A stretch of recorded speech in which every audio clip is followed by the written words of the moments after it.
Think of what happened to Hong Kong when you vote, Taiwan president says. This post received a score of 5,200, with an upvote ratio of 97%.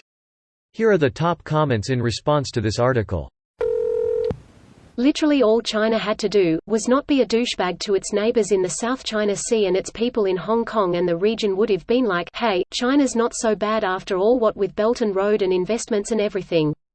Especially considering how just a few years ago, most of the region were teetering on that, we don't really like the USA that much either. Instead, they went, ooga booga, poo poo, want all the honey. Wolf warrior RRR, and almost everyone in the region pivoted and went, hey, so America, friends again? Maybe a military base in our county? A carrier battle group maybe? It's just mind-boggling how quickly China managed to squander a decade of increasing goodwill within a few years just because Winnie-Pooh could not just chill a little. Tsai Ing-wen got swept back into office earlier despite slumping popularity, simply because China was so belligerent everyone in Taiwan went, how about no? Now of course, the Taiwanese elections are far tighter, but still.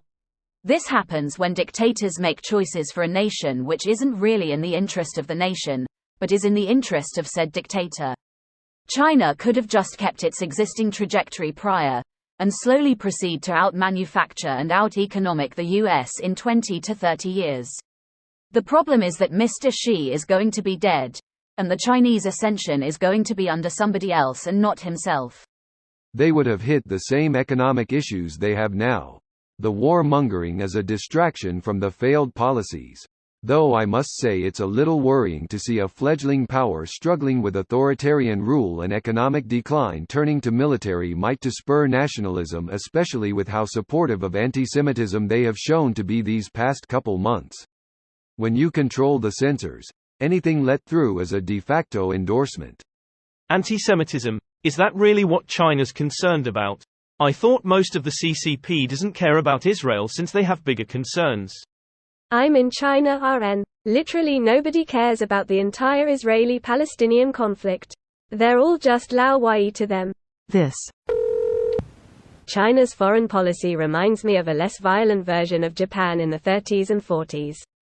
There was a real appetite for Japan as an Asian superpower in Asia. They talked a really good game about Pan-Asianism and freeing other countries from European and American colonialism and neo-colonialism. And then they acted like assholes everywhere they went and turned everyone against them. The Philippines should have no love for the US. Vietnam should definitely have no love for the US.